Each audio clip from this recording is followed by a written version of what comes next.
Allez, let's go! En 2025, l'envie de longue distance nous entraîne à nouveau sur le continent américain pour tenter de traverser le pays une deuxième fois par le Continental Divide Trail, un sentier mythique de 4800 km traversant la chaîne des Rocheuses, du Canada au Mexique. Il est encore plus long et sauvage que le PCT, surtout avec un départ tardif en mi-juillet. Dès le départ dans le Montana, nous pénétrons dans le parc national de Glacier. On va marcher aujourd'hui. Allez, bientôt au col. Ça finit ton bordel. Elle se met pas tranquille. Oh, la marmotte. Ah, tu me fais guili. Nous avançons seuls. Cette solitude et ces vastes paysages nous rapprochent davantage de la nature. Un véritable sentiment de liberté. La végétation est intense et les baies sont de saison et pas que. T'es en train de piquer les érelles à l'ours. Fais gaffe, tu vas te faire un ennemi.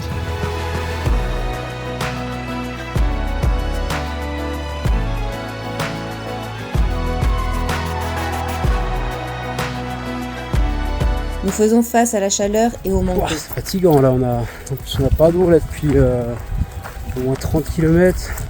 Ça monte, ça descend sur les crêtes. Un soleil, même s'il y a un peu de vent, ça colle quand même. Puis ouais, c'est désolé.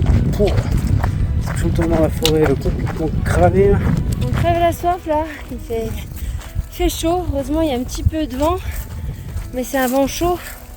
Il va faire 26 degrés et là on arrive enfin à la source. Ouh, trop soif. Il n'y a pas beaucoup d'eau mais ça va suffire, elle est fraîche. Ouais. Dans les plaines du Montana, en plein cœur. C'est vraiment sauvage, immense, magnifique.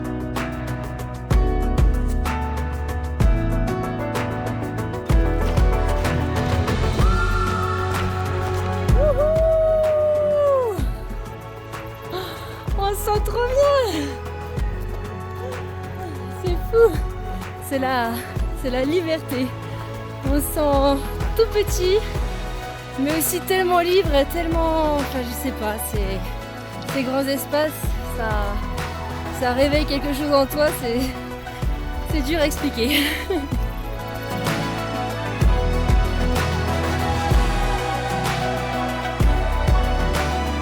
Échappé, je crois, à l'orage là. Ils viennent passer là, comme ça. Regarde là, tu peux le voir et c'était pas joli. Oh là là. Puis je crois il y a 2 jours, il y en a un qui nous a dit il y a eu 8 orages dans la journée. C'est un bon orage là. Ça grêle, ça tombe au-dessus de nous. Oh, bah. Et là ça pète juste au-dessus. Oh papa.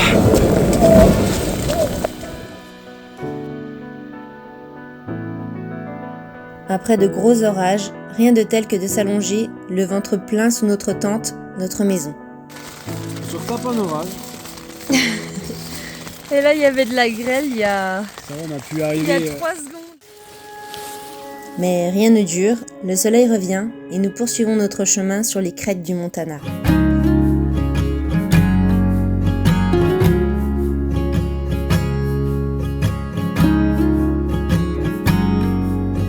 Nous nous sentons en harmonie, ancrés dans l'instant présent, parfaitement à notre place.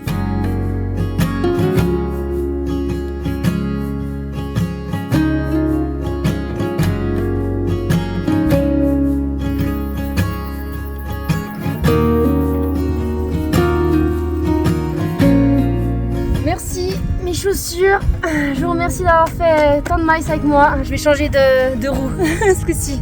Waouh. Welcome Ah ouais. Ça y est, je suis. Ça c'est de la frontière. Le Wyoming et le parc national de Yellowstone nous émerveillent. Les bisons, les geysers et d'autres poules naturelles.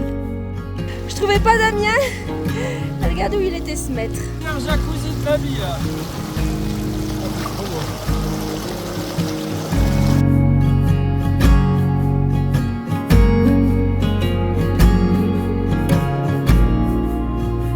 Pas l'impression que c'est la planète côté, c'est sur un autre monde, c'est vraiment incroyable.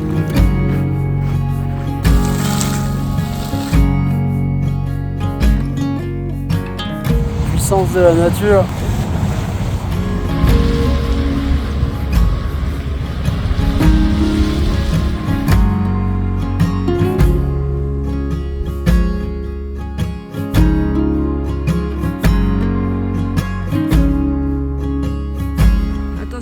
voit toute la technicité dans l'expression de Damien.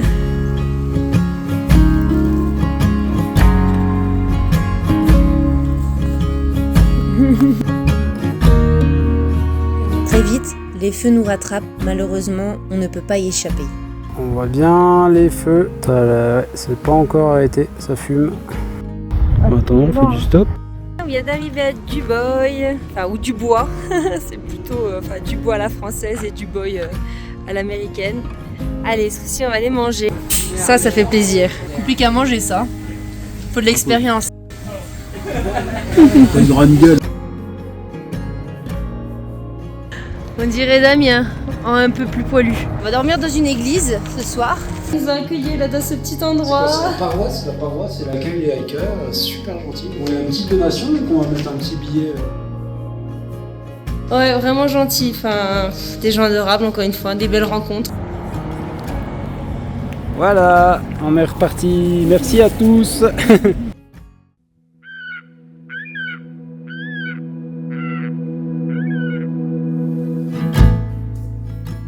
Nous rentrons très vite dans une des parties préférées des randonneurs du CDT, les Winds River. Et nous comprenons pourquoi.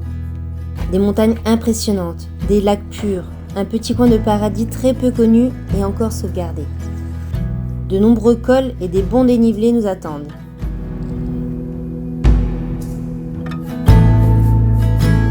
Là, on arrive presque en haut du col.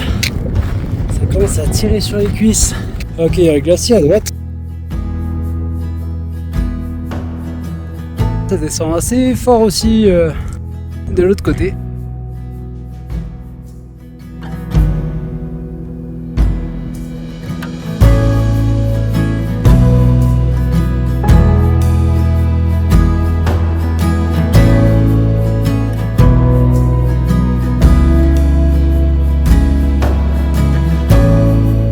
Je sais pas si elle fait à manger ou si elle se réchauffe. Un peu des deux.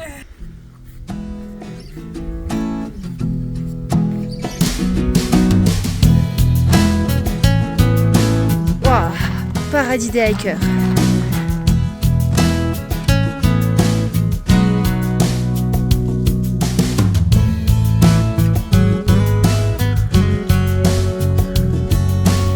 Ça y est, arrivé au dernier pass de la journée. Pas dégueu non plus la vue là. Donc on repart dans la vallée. Ciao Warrior.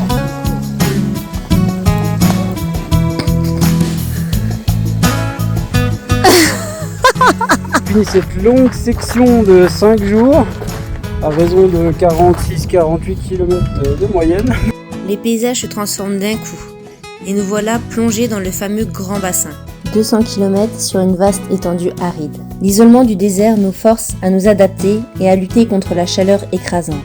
Toujours droit, toujours plat, les pieds font mal. On partage l'eau avec les vaches.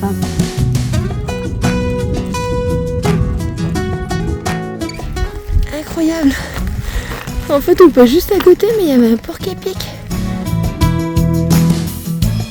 Nous commençons chaque jour au lever du soleil et finissons en général bien après le coucher du soleil.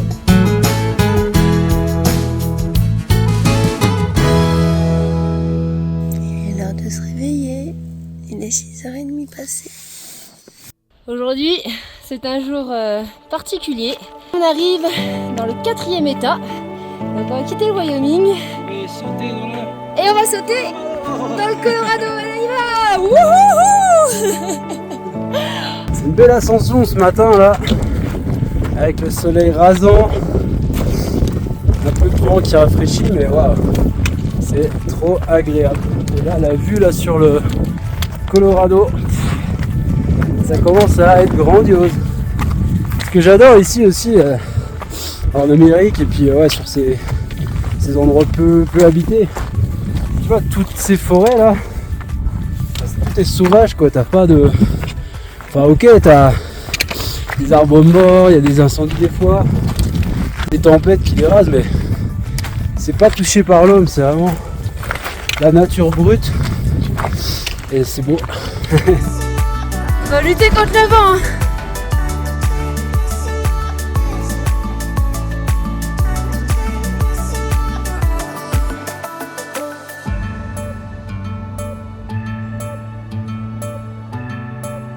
c'est l'automne et les couleurs nous laissent sans voix. Les aspens sont jaunes et contrastent avec la neige tombée récemment sur les sommets. Et voilà notre mont Elbert, c'est pas Egbert, c'est Elbert.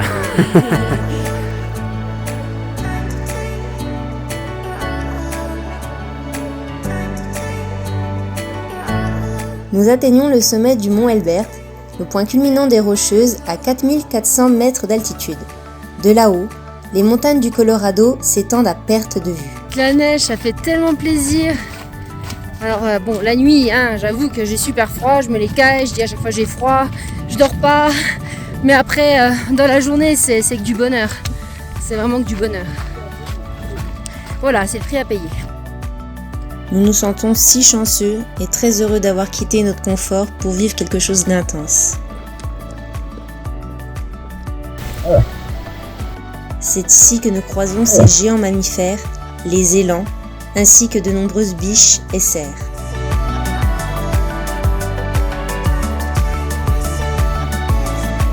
Cette vie est simple, marcher, s'émerveiller, manger et dormir. Installation du camp, bon, peu désordonné ce soir, en même temps un peu de fatigue.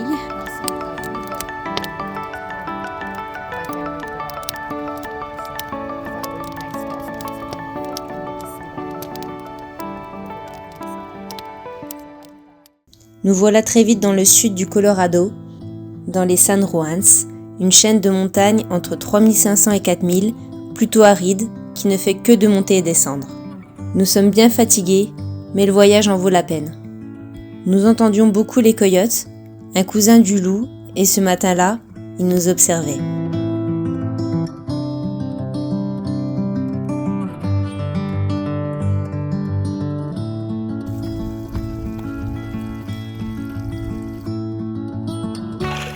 Lavage de cheveux.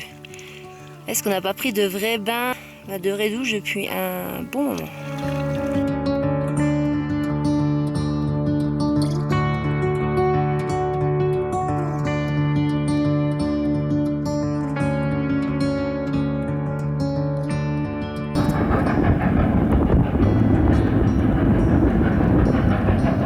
On a loupé la frontière, mais ça y est, on est dans le Nouveau-Mexique. On l'a pas vu. Allez boulet, on est le 9 octobre et on est dans le dernier état.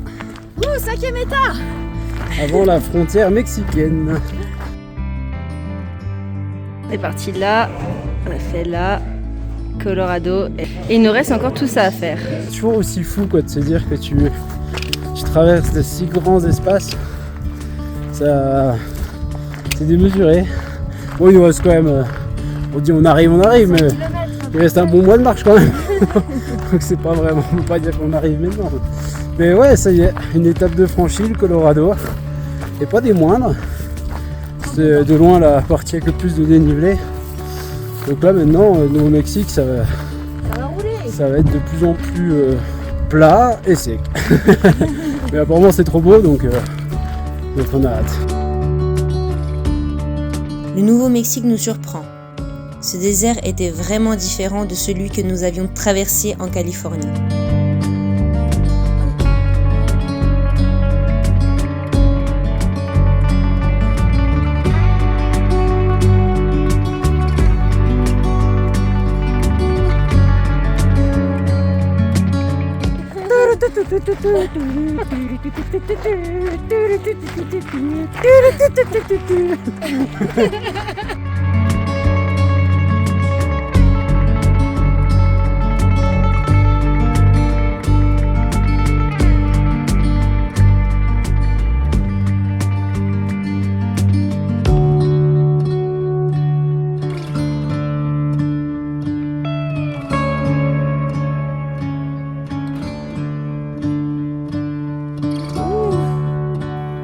Ça fait flipper là. Bienvenue à Python. On est dans la Toaster House, donc maintenant on a bien compris pourquoi ça s'appelait comme ça. Putain mais c'est excellent, regardez tous les toasters. C'est fou. Wow. Et donc là c'est en fait une dame qui est décédée malheureusement il y a 2 ans et donc qui a donné dans son testament donc sa maison aux randonneurs du CDT. C'est incroyable. plein de hiker box où les gens laissent des choses.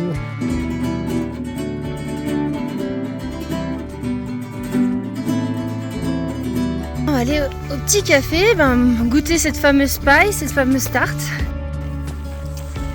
Bon bah voilà, on repart le ventre bien rempli et surtout avec une paille. Oh, vous êtes trop beau.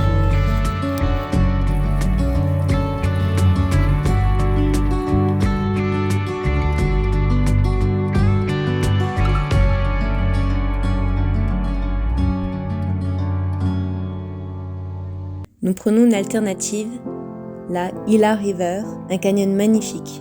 Nous ne nous attendions pas à découvrir une telle biodiversité, un véritable oasis au plein cœur du Nouveau-Mexique. Une rivière serpente à travers le paysage et la végétation nous incite à traverser sans cesse ce cours d'eau. Un petit chocolat dans le macho. Nous avons trouvé un endroit caché, un véritable paradis où des sources d'eau chaude naturelles nous permettent de nous détendre, offrant ainsi une petite pause dans le temps. C'est magique.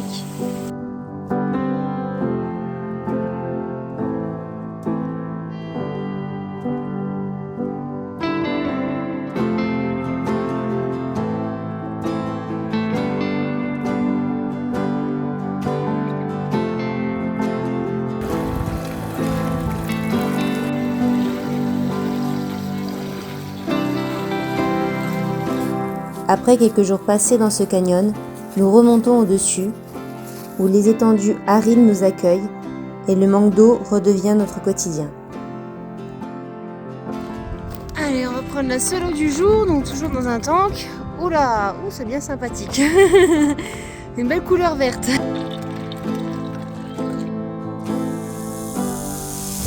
C'est un rattlesnake, les gars. Très aride là, cette section. Il fait relativement chaud. À partir de midi, le matin ça va.